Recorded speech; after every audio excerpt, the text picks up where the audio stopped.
Hello everyone, welcome to the Daily Current Affair Analysis brought to you by Shankar IAS Academy, 7th February 2026. Before getting into the discussion, please make sure that you subscribe to our YouTube channel. If you haven't, please do subscribe and also hit the bell icon to receive on-time updates from the Academy. So coming to the topics for today's discussion, the first topic is tumor-associated macrophages and breast cancer. So a recent study found that sometimes the immune system can support the growth and the spread of the breast cancer to other parts of the body. And the second article is about the New START treaty. So we know that it's a bilateral treaty to regulate the nuclear warhead between Russia and the USA. But this treaty, which was signed in 2010, is got currently expired. That is on February 6th, the treaty got expired. That means currently the world has no bilateral treaty to regulate the nuclear warhead between the Russia and the USA. And the next article is about the establishment of Frontier Nagaland Territorial Authority. So Frontier Nagaland Territorial Authority, it was established under the agreement of the Union government and the Eastern Nagaland People's Organization. So this resulted in the agreement. It's a political executive agreement that led to the establishment of the Frontier Nagaland Territorial Authority. So we'll be discussing what is this authority, what are its jurisdiction, and what is the nature of this authority. And the next article, fading India's environmental jurisprudence. So this article is a main article which is talking about the fading or the dilution of India's environmental jurisprudence due to various pressures. So we'll be discussing why India's environmental jurisprudence is fading and what are the factors, and also we'll be discussing some of the recent case studies. And finally, we'll be discussing the prelims focus for the day. If all set, let's begin the discussion with the first article. Study by Indian researchers finds that body's immune cells betray it to help breast cancer spread. The article is taken from the Hindu. So we know that the immune system of the body is supposed to save the person from infections, tumor, and also other health concerns. But sometimes the immune system of the body itself can support the spread of the breast cancer. So in this background, let us discuss more about this article. Before getting into the discussion, a small fact. So we know that every year, the February 4th is observed as the World Cancer Day. And this year, the theme is United by Unique. Not the theme, it is really important. So for the 2026, the theme is United by Unique. So now we will move to the discussion. So we know that breast cancer, one of the most common type of cancers found among the women, and according to the data from the WHO and also the International Agency on Cancer Research, we can see that between 2020 and 2022, every year nearly 2.3 million new cases were reported, and the breast cancer is one of the leading cause behind the death, cancer death among the women, contributing to approximately 15% of the total mortality. And what are the other concerns associated with the breast cancer? The first major concern is the drug resistance. So the tumor is showing resistance to the drug and the treatment. So the treatment is becoming more ineffective. So we have to increase the intensity of the treatment and also the duration. So this has a lot of social and economic consequences behind, beyond the health. We have discussed the drug resistance in various articles, right? And the next major concern is the metastasis. So we know that the metastasis, it's a biological process where the spread of the tumor will happen, through which the spread of the tumor will happen from one or the primary site to secondary site. For example, in the case of the breast cancer, the tumor can spread to brain, lungs, liver, kidney, and also pancreas. So this will increase the complexity in saving the person. And talking about the immune system of the human body, how the immune system is sometimes supporting the spread of the breast cancer. And for that, we have to understand about the human immune system. So we know that the white blood cell, one of the most important components of the human immune system. So we have the human blood has three major components, that is RBC, that is red blood cell, white blood cell, and also the platelet, right? And this this WBC can be again divided into various subsets. So that includes nearly 5 subcells. What else?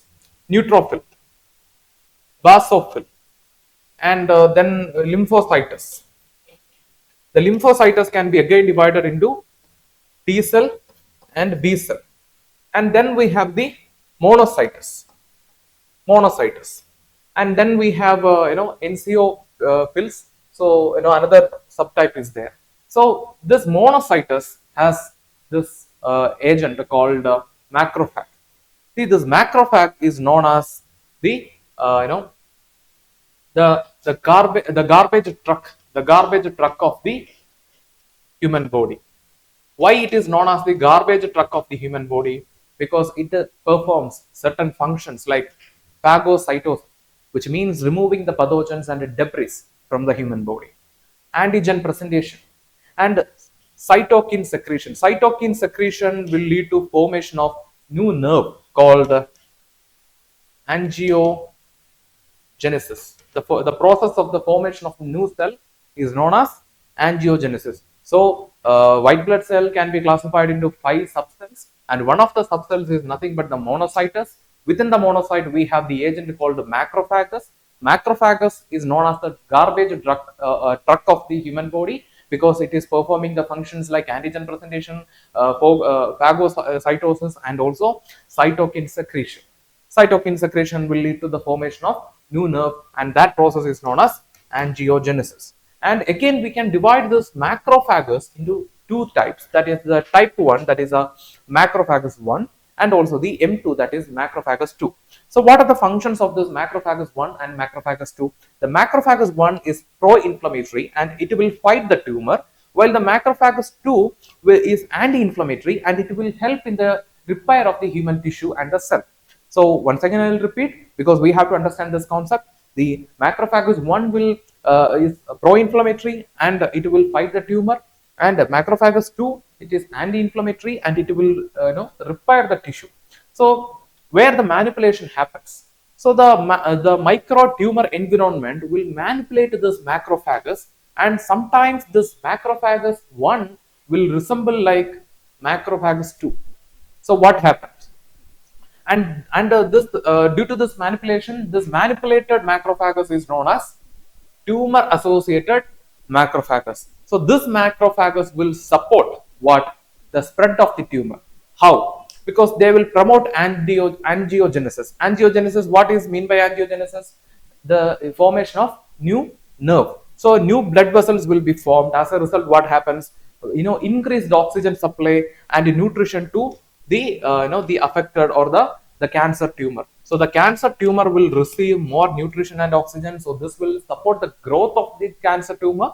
And then what happens? This manipulated or this tumor associated macrophagus will suppress the T cell, and therefore the immunity will be affected.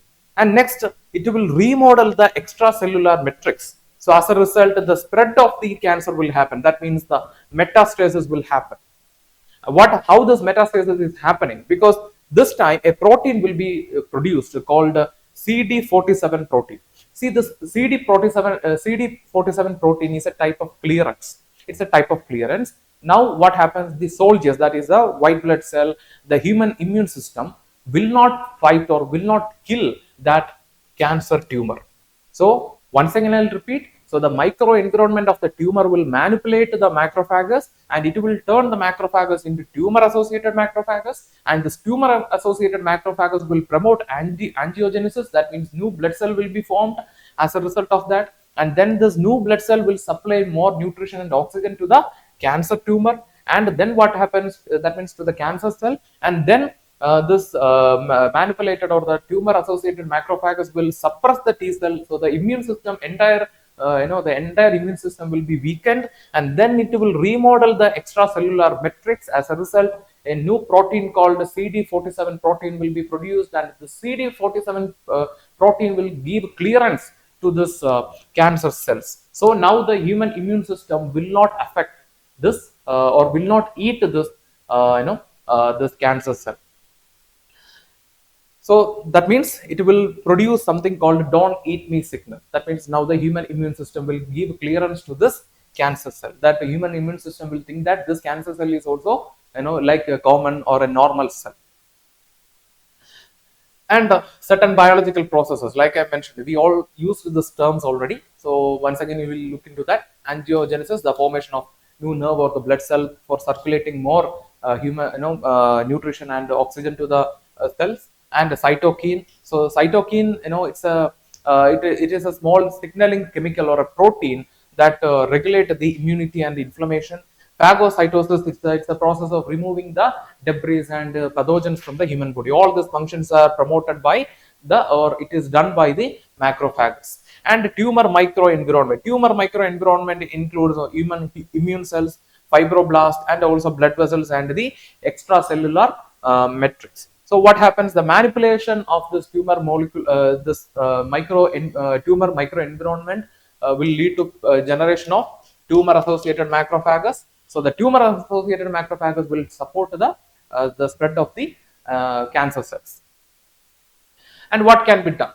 So we can see that here also we have to increase the intensity of the treatment. We have to focus on immunotherapy. So therefore it enhances the body's immune response against the cancer. And then we have emerging approach. So in the usual case, in dealing with this type of manipulation, first we will go with the regular method, that is the immunotherapy. So here we will be using certain monoclonal antibodies to fight the tumor. But now we have a new approach, that is known as reprogramming the manipulated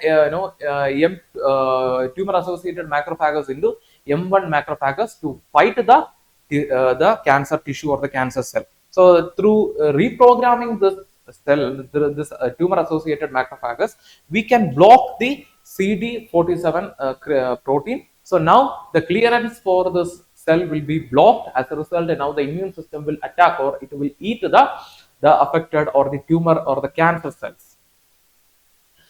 So now we'll come to the prelims practice question. The question is, consider the following statement. Statement 1, macrophages are part of innate immune system and originate from monocytes. Statement 2, tumor associated macrophages typically resemble M1 macrophages and enhance anti-tumor immunity. Statement 3, angiogenesis play a role in tumor growth and metastasis. Which of the statements given above is or are correct? Option A, 1 and 2 only, 1 and 3 only. Option B, 1 only. Option C, 2 and 3 only, and option D, 1, 2 and 3. So from our discussion, we discussed that macrophages are innate part of the immune system and they are originated from the subcell called monocytes. Yes, that is correct. And tumor associated macrophages typically resemble M1 macrophages and enhance anti-tumor immunity. No, they will resemble the M2 macrophages, not the M1.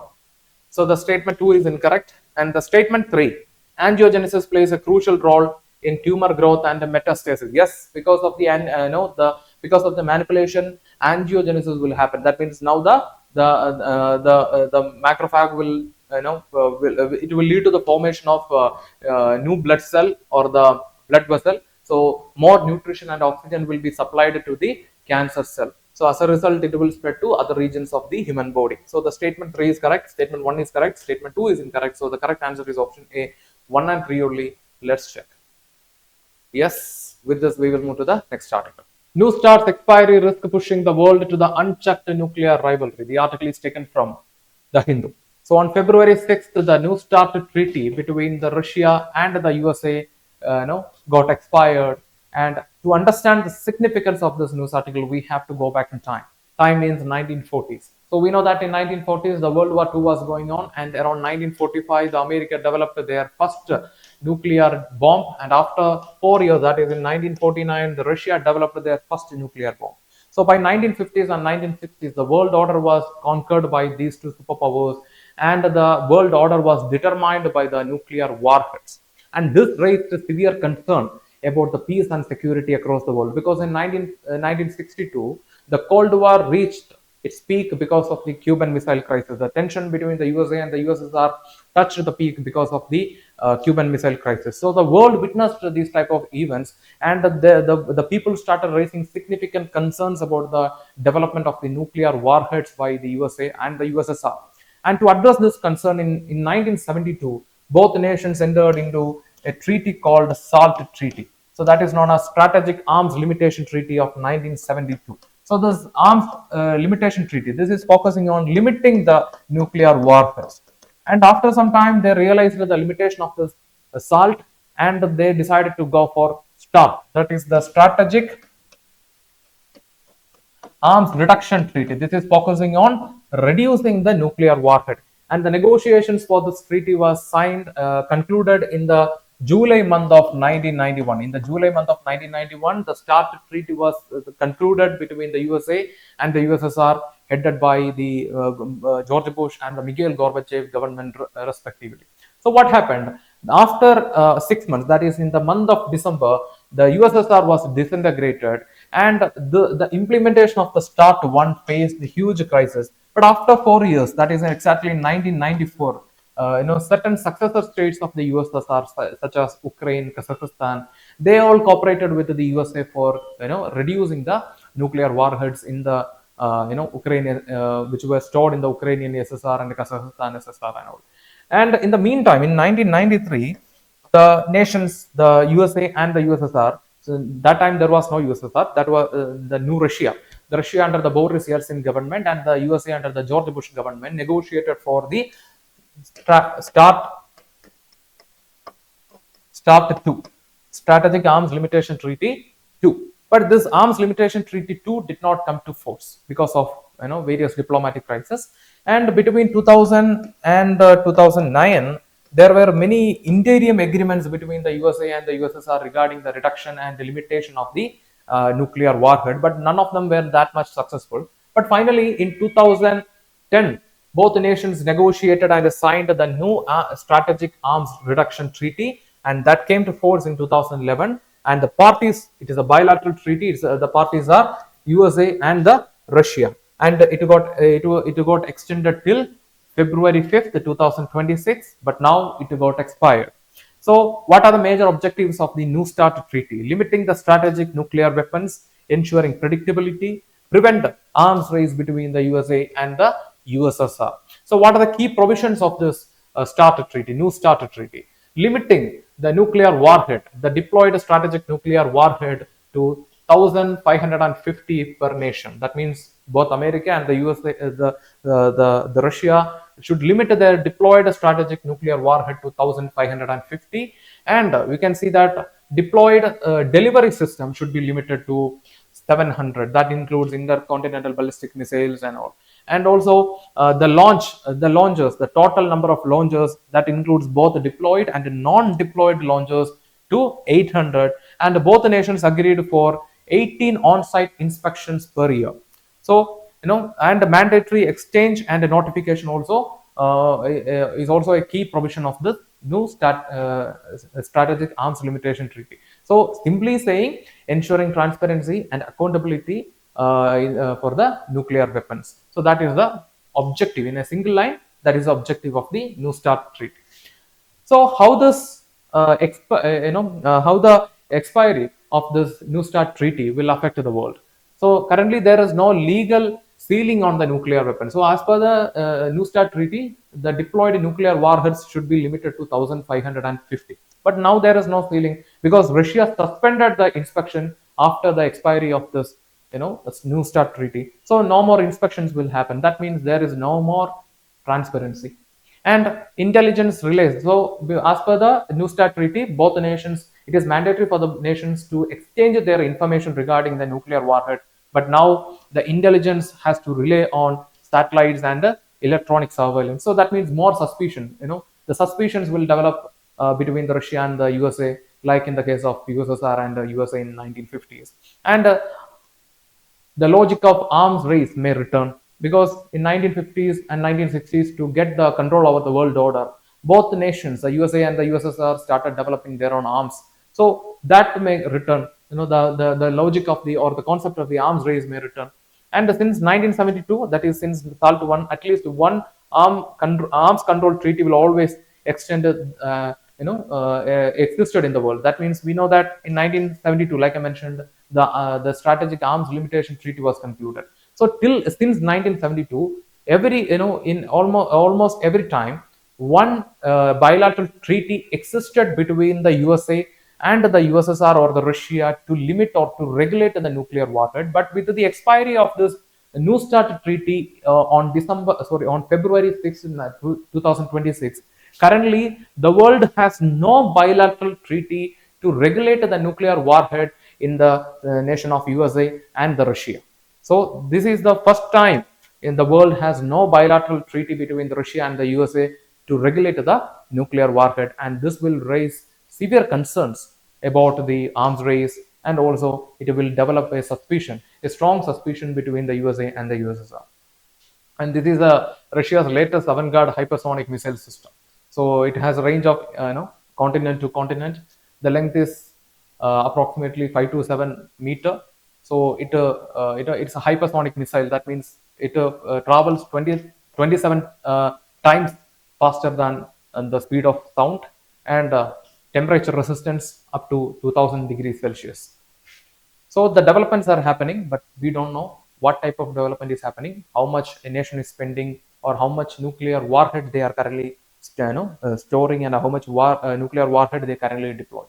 So with the expiry of this New START treaty, everything is in a state of confusion and suspicion. So this data is taken from the U.S. Department of Energy, Arms Control Association. So this is a map of nuclear warhead inventories across the world. So comparing with the USA, Russia has 5,580 nuclear inventories, while United States has, as per the data from the Arms Control Association, it is 5,225. United Kingdom 225, France 290, Israel 90, India 172, Pakistan 170, China 600, North Korea 50. So this is the distribution of the nuclear warhead inventories across major powers in the world as of 2025, according to the report from the Arms Control Association. So coming to the prelims practice question, the question is, with reference to the New START treaty, consider the following statements. Statement 1, it limits both deployed nuclear warheads and their delivery system. Statement 2, it applies to all nuclear armed states recognized under the NPT, that is Non-Proliferation Treaty. And statement 3, it allows on-site inspection to verify complaints. Which of the statements given above is or are correct? Option A 1 and 3 only, option B 2 and 3 only, option C 1 only, and option D 1, 2 and 3. So the the New START treaty, it puts limitation on both deployed and deployed nuclear warhead and the delivery system. Yes, the statement is correct, and it applies to all nuclear armed states recognized under the Non-Proliferation Treaty. No, it is a bilateral agreement between Russia and the USA, and it allows on-site inspection to verify complaints. Yes, at least 18 inspections per year. So the statement 3 is also correct, where statement 1 is correct, statement 2 is incorrect. So the correct answer is option A, 1 and 3 only. Yes. With this, we will move to the next article. Agreement signed for Frontier Nagaland Territorial Authority. The article is taken from Indian Express. So on Thursday, the Union Government and the Eastern Nagaland People's Organization signed a political executive agreement that led to the formation of Nagaland Territorial Authority within the state. So it's another step towards the sub-state autonomy. So why we need sub-state autonomy? So we know that the northeastern part of India is rich in culture. Each set of population has its own social, economical, and cultural aspirations. But due to various reasons, it is not addressed adequately. But to address this, we need sub-state autonomy. So this agreement is a step towards the new model, that is the sub-state autonomy for more inclusive and sustainable development. So why Nagaland, especially the eastern part of Nagaland, needs an authority like the Nagaland Nagaland Territorial Authority to address certain problems. For example, the chronic underdevelopment, poor connectivity and infrastructure, and also low administrative presence. And also within the state, there is a domination of different regions. For example, the capital Kohima, and also the domination of Dimapur. So we know that these three factors are the primary factors that contributes to the emergence of various extremist movements in India, including Naxalism and the insurgent movements in the northeastern part of India. Right? Chronic underdevelopment will contribute to violence and extremism. Low connectivity or infrastructure is an example of underdevelopment that will also contribute to the emergence of extremist movements. And the low administrative presence that gives immense opportunity for the growth of extremism. So to address these problems, we need an arrangement, and that's what the government has done now. And the next is the domination of Kohima and Dimapur. So we know that Kohima is the capital, the political capital of Nagaland, while the Dimapur is the economic capital of Nagaland. So all the major political decisions are made in the Kohima, and all the major economic developments are happening in the Dimapur. So there is a regional imbalance within Nagaland. So to address this, we need a substate autonomy. And there is one more thing, that is a long-standing demand. So there is a long-standing demand for a separate frontier Nagaland state since 2010s. So for each, like I mentioned in the beginning, each set of population has their own aspiration, but the government of India, the Indian state cannot provide each state for a particular set of population to address their needs and aspirations. That is not possible. So therefore, we need an alternative, and this is one of the alternatives. And what are the districts comes under the jurisdiction of the frontier authority? Tangsang, Mon, Kipir, Longlang, Noklak, and Shamta. 6 districts comes under the jurisdiction of the frontier authority. So talking about the nature of the frontier Nagaland territorial authority. So the territorial authority within Nagaland, not that it is not a separate state. It is not a separate state or a separate region. It is an authority that has jurisdiction over the 6 districts in the eastern part of Nagaland to address their grievances. And it has no constitutional base. That means it is just a political executive arrangement. It is not established under the 6th schedule of the Indian Constitution. For example, if you take the regional councils like Tangsang regional councils and all, it is established under the 6th schedule, but not this authority. And talking about the administrative features, it covers 6 districts. We just now discussed the name. Devolution of powers over 46 subjects. So the authority has the power over 46 subjects. And talking about the administrative institution, it is a mini secretariat headed by the additional or principal secretary. So all the decisions will be made in this mini secretariat. And talking about the financial provisions, a separate development budget can be introduced by this authority. Allocation of the resource and the budget will be proportional to the area and the population. And the authority will have greater financial autonomy for local planning, for example, land management, resource management, and also infrastructure development. And we can see that the Frontier Nagaland Territorial Authority is also not diluting what? Article 371, which is established through the 13th Constitutional Amendment of 1962. What is the objective of the Article 371? Protecting the diversity, the cultural diversity of the Nagaland through providing special provisions for the Nagaland. So the special provisions under Article 371A provides for the protection of Nagaland customary law, social and religious practices, land and resource ownership. That means, the Nagaland can control the price of the land, how the land has to be managed, all these things. But this establishment, this Frontier Nagaland Territorial Authority, the establishment will not dilute the principles of the Article 371. That means it is under the influence of this Article 371 only. And talking about the constitutional nature, so from the very beginning, I have been telling that it is a political executive arrangement. That means it does not require any constitutional amendment. And talking about the federal innovation, so we know that the authority is beyond the control of the panchayat. The authority has control over 46 subjects. It has control over 6 districts. So it is beyond the panchayat influence, but it is within the state. And talking about the developmental significance, so why how this agreement will change the region? So targeted infrastructure push, faster decision making, localized planning, more inclusive development, and also sustainable development can be addressed through this arrangement.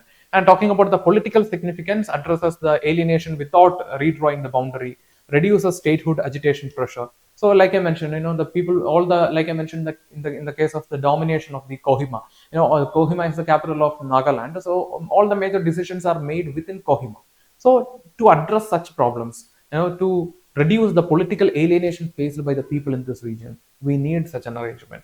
And the next is security significance. So through providing more autonomy, through pushing for more infrastructural and more inclusive economic development, it will weaken the insurgent movements in this region and integrates region into governance framework. So now what happens? It is not working outside the Nagaland state, or it is not working outside it does not have absolute autonomy. So therefore, it is working under the governance framework, but with its own autonomy. And the Northeast strategy, that means it aligns with the vision of insurgency-free Northeast. Yes, Northeast insurgency is one of the major security concerns for India. So through allowing inclusive development, through making sure that or all the aspirations are addressed in this region, we can address problems like insurgency. So the question is, with reference to the Frontier Nagaland Territorial Authority, consider the following statement. Statement 1, Frontier Nagaland Territorial Authority has been created to address the demand for separate state by granting administrative autonomy to Eastern Nagaland. Statement 2, Frontier Nagaland Territorial Authority has been constituted under the 6th schedule of the Indian Constitution. Statement 3, the special constitutional protections under Article 371A will continue to apply to the areas under the Frontier Nagaland Territorial Authority. Which of the given statements is or are correct? Option A 1 and 3 only, option B 2 and 3 only, option C 1 only, and option D 1, 2 and 3. So we know that it is not coming under the 6th schedule of the Indian Constitution, right? So it is just a political executive arrangement. So the statement 2 is incorrect. So if statement 2 is incorrect, option D and option B can be eliminated. And Frontier Nagaland Territorial Authority has been created to address the demand for separate state by granting administrative autonomy to the Eastern Nagaland. Yes, there is a demand for a separate Eastern Nagaland state since 2010, right? So this problem can be addressed. So the statement 1 is correct. The special constitutional protection under Article 371A will continue to apply to the areas under the Frontier Nagaland Territorial Authority. Yes, we discussed that the provisions under the Article 371A will not be diluted. So the statement 3 is also correct. So the correct answer is option A, 1 and 3 only. Yes, with this we will move to the next article. The fading of India's environmental jurisprudence. The article is taken from The Hindu. So have you heard about this term called environmental jurisprudence? What is meant by environmental jurisprudence? Environmental jurisprudence can be simply defined as a branch or a philosophy in the legal studies that deals with how the human-environment interaction is going on. That means how the human activities is shaping the environment and how the environment and the environmental degradation is shaping the human life. And one of the best examples of from the recent time related to this environmental jurisprudence is nothing but the case of Aravalli Range. In the case of Aravalli, the judgment that is the definition provided by the Supreme Court for the Aravalli Range wasn't acceptable for many people, and that's why we witnessed a wave of protest in the northern part of India in various states. So what is the main issue raised by this news article? This news article is talking about the fading of India's environmental jurisprudence in the recent times. That means the Indian judiciary is not favoring the environmental safety and sustainability in the recent times. And the article has its own justification through various examples. We will be discussing those examples as a case study. And in this background, let us begin the discussion. So we will start with a recent example, the recalling of Vanashakti versus Union of India case 2025. So this Vanashakti versus Union of India case 2025, this case reached the Supreme Court of India in the year 2025, and the Supreme Court gave the final judgment in the May month of, the original judgment in the May month of 2025. So what was this case is all about? This case was about retrospective clearance. So in 2017, the Ministry of Environment, Forest and Climate Change issued a notification, and again in 2021, the same ministry issued an office of memorandum.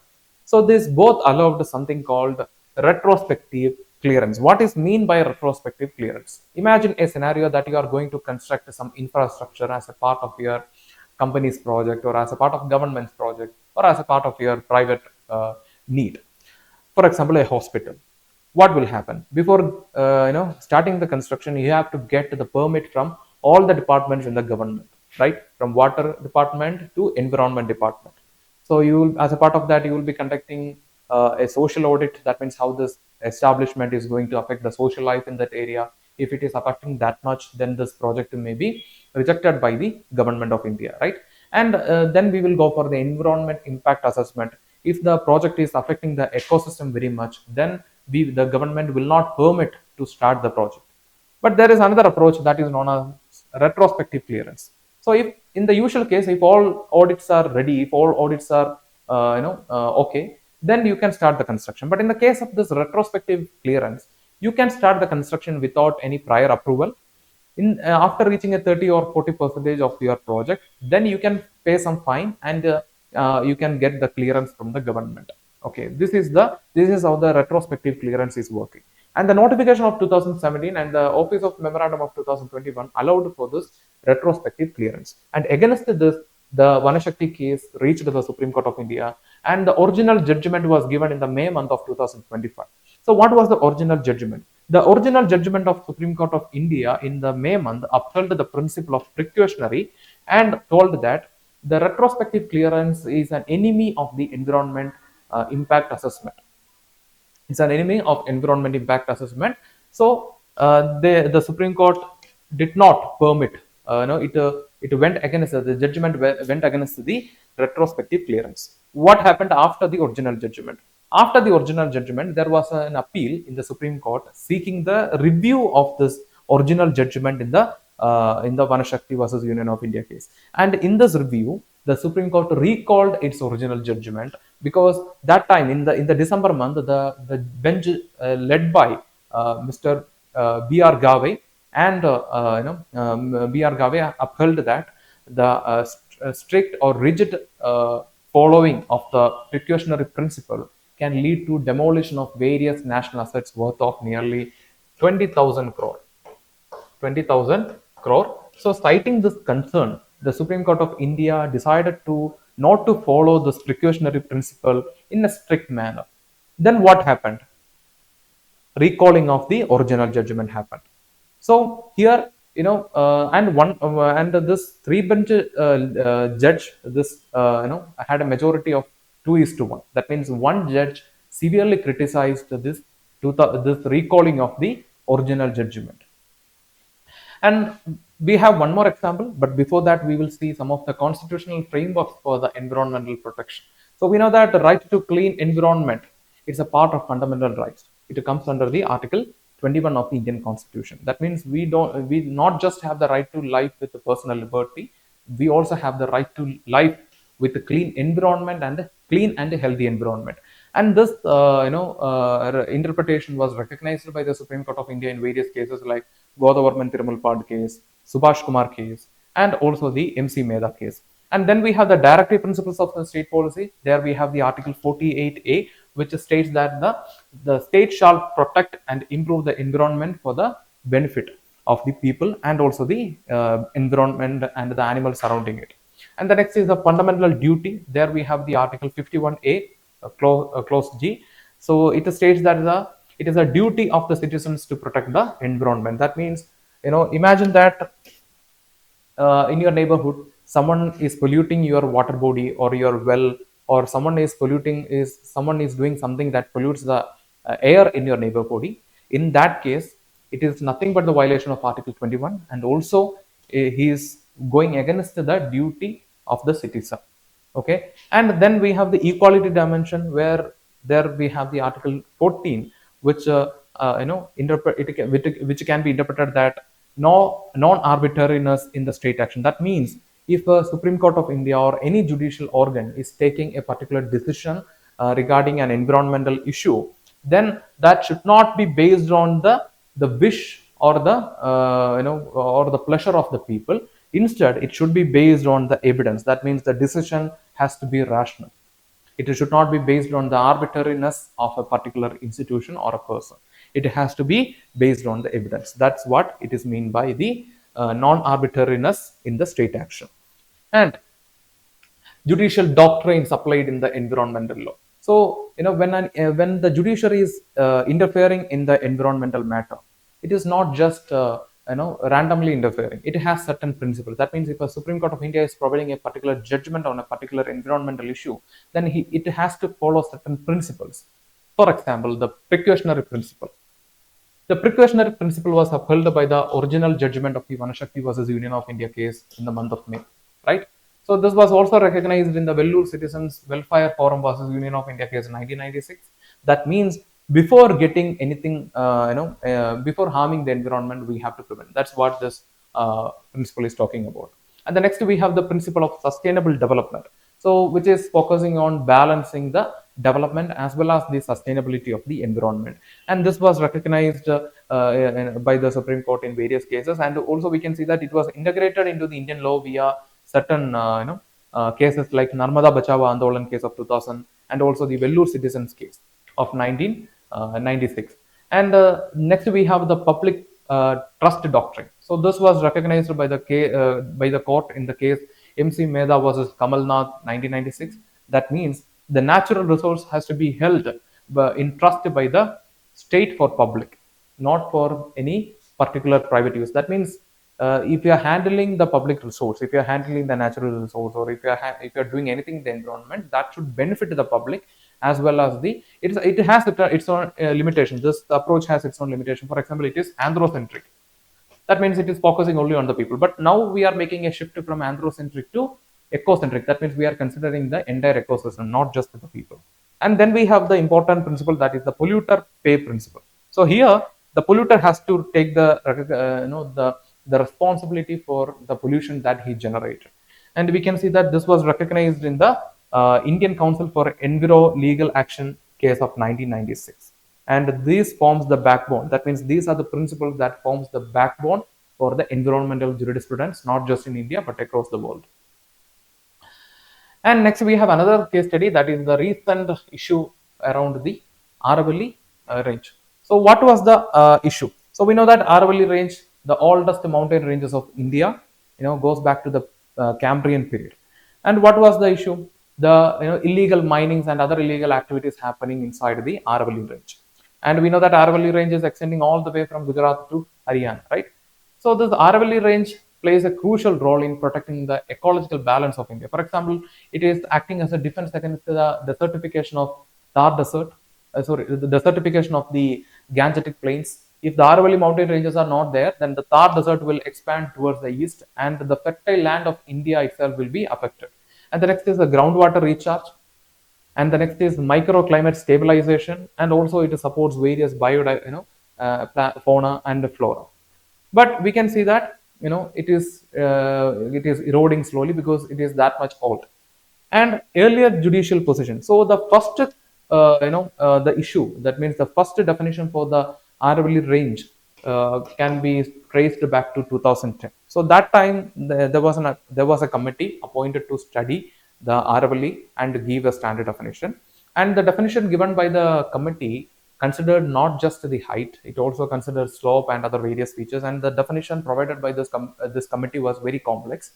So again, what happened, we in 2023 24 once again we went for the to reinvestigate in this issue, and the Supreme Court gave a standard definition, that is the definition based on the height. That means if the mountain ranges does not have height of altitude of 100 meters from the local relief.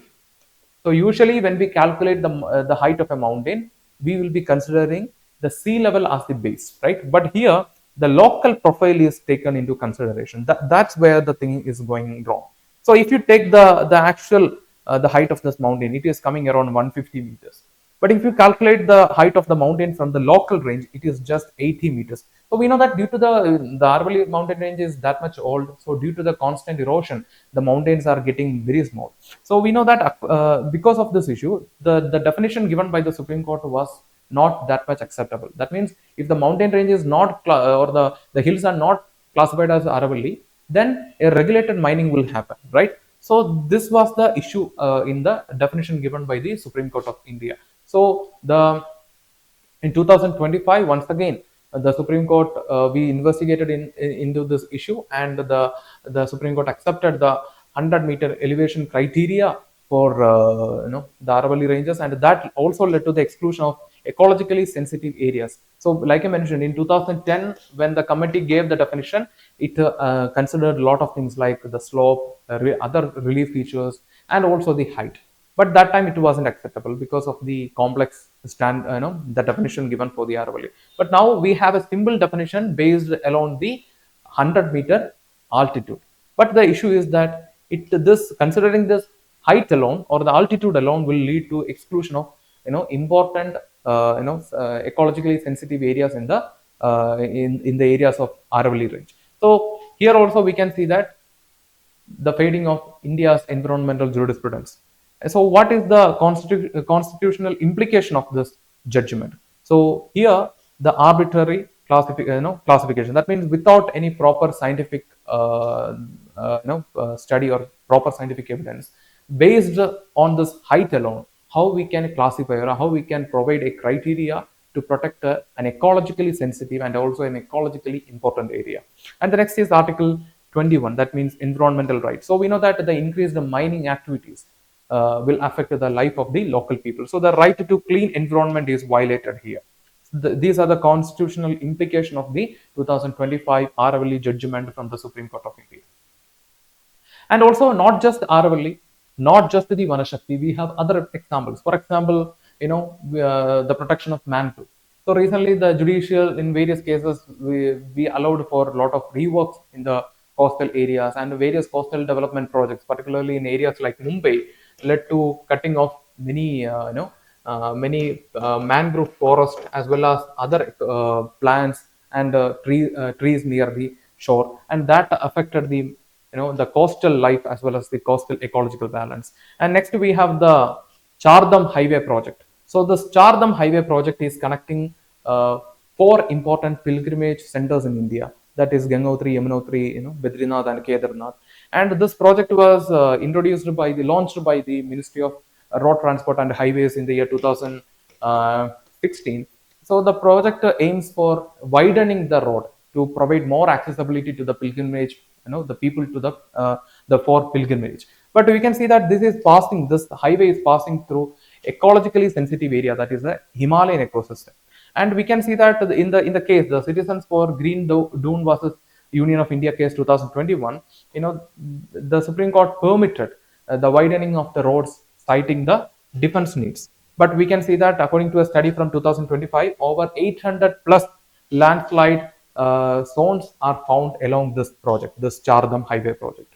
So this is how the environmental jurisprudence is fading in India. And also we have the dilution of the environment impact assessment. So the post facto clearance criticized in the common cause of Union of India, common cause versus Union of India case 2017. So in this case, the post facto clearance, that means, like I mentioned, the retrospective clearance is criticized by the government. But we can see that now the recall of the Vanashakti versus Union of India case 2025 is going against this judgment also. So that means we are somehow allowing the retrospective clearance in India. So there also, this case is also indicating the fading of the India's environmental jurisprudence.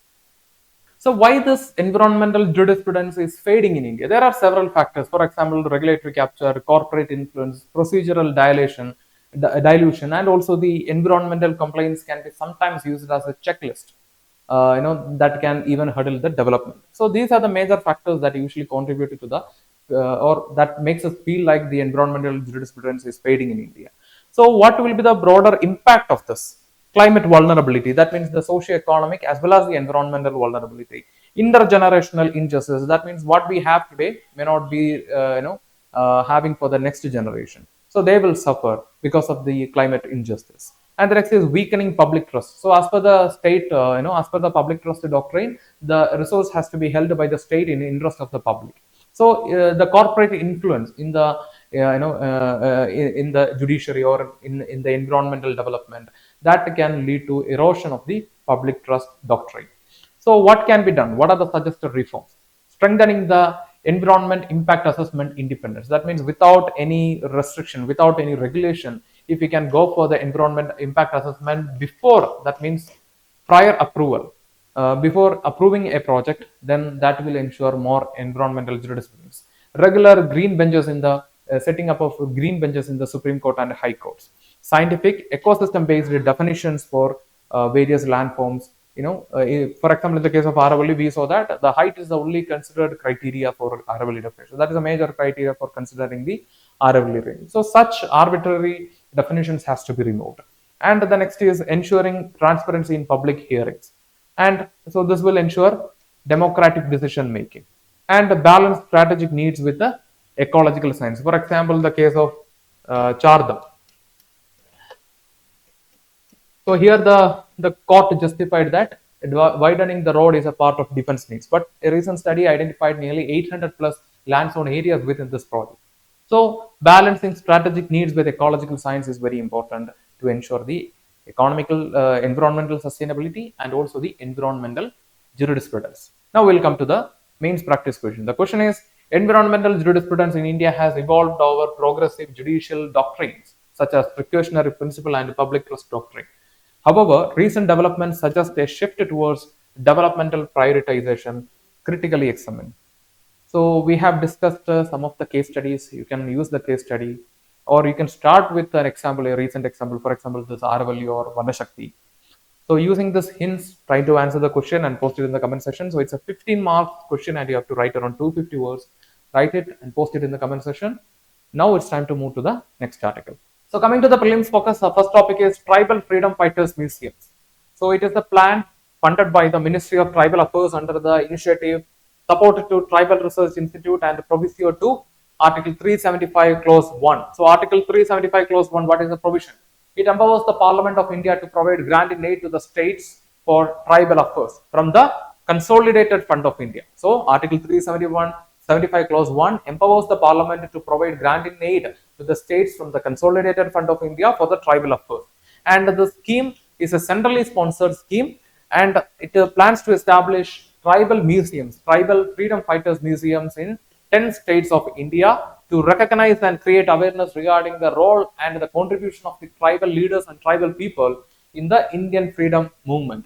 And some of the, we have the list of the 10 tribal freedom fighter museum that we are going to set up. In Jharkhand, we have the Birsa Munda Memorial Freedom Fighter Museum in Ranchi, and for Madhya Pradesh, we have Badal Boi State Tribal Freedom Fighters Museum in Chindwar, and also the Raj Shankar Shah and Kanwar Raghunath Shah Freedom Fighter Museum in Jabalpur. And for Chhattisgarh, we have Shahid Bir Narayana Singh Memorial and Tribal Freedom Fighters Museum and near in Nava Raipur. And for Mizoram, in Aizwal, we have Ropiliani Tribal Freedom Fighter Museum, and for Andhra Pradesh, we have the Tribal Freedom Fighter Museum located in the location is ASR. And for Telangana, it is Ramji Kond Tribal Freedom Fighters Museum, location Hyderabad. And for Kerala, Tribal Freedom Fighters Museum, location Wayanad. And for Gujarat, Tribal Freedom Fighters Museum, Pipla near Narmada. And for Goa, Tribal Freedom Fighters Museum in Ponda. And for Manipur, Rani Gaidaniliu Tribal Freedom Fighters Museum in Tamenglong. So this is a 10 Tribal Freedom Fighters Museum that we are going to establish under the Tribal Freedom Fighters Museum initiative funded by the Ministry of Tribal Affairs. And the next topic is All India Plastic Manufacturers Association Job Fair Season 2026. So it is organized by the Department of Chemicals and Petrochemicals. So the Department of Chemicals and Petrochemicals is working under which ministry? Ministry of Chemicals and Fertilizers. And they organized this job fair in collaboration with the All India Plastic Manufacturers Association and with the support of the Central Institute of Petrochemical Engineering and Technology.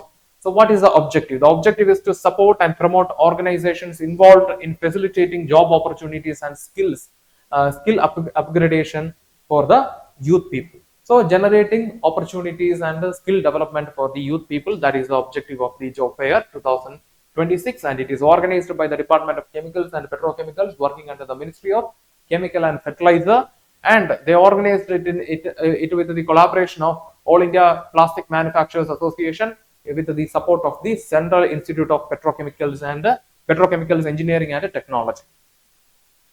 And the next topic is Black Buck Special Postal Cover. So recently the Department of Post, to mark the World Wetland Day. So we know that the World Wetland Day is observed on February 2nd, right? So to mark the World Wetland Day, they released a post with an image, with a color image of the black buck and a special cancellation mark near to the black buck. And the animal's name, the black buck's name, was rendered in Tamil script, adding to its thematic and aesthetic value. So they released a post with the image of black buck, and the image and near the black buck image we have the cancellation, the special cancellation mark, and the animal's name was written in Tamil script. The objective of this initiative is to raise public awareness of wetland conservation, biodiversity protection, and ecological role of wetlands, while also reflecting the department's social responsibility. That is, raising the awareness regarding the the wetland conservation and the role of wetland in managing the ecological balance. And this year, the theme for the Wetland Day is also related to the wetland. Is also related to the relationship between the wetland and the culture and heritage. And coming to the prelims practice question, the question is with reference to black box special postal cover. Consider the following statements. Statement 1, it was released by the Department of Post on the occasion of World Wetland Day. Statement 2, it features a color image of black buck along with the special cancellation mark. Statement 3, the animal's name is rendered in Tamil script on the cover. And statement 4, the objective of releasing the cover was to promote wetland conservation and biodiversity protection. So the statements, which of the above statements these are correct? Comment in the comment section. With this, we are coming to the conclusion for today's prelims focus. With this, we are coming to the conclusion for today's current affair analysis. If you like the video, hit the like button, give your feedbacks as comments, and share this content with your friends. And before leaving this channel, don't forget to subscribe and also hit the bell icon to receive on-time updates from the academy. Thank you for listening to us. Thank you for listening to me. Have a nice day.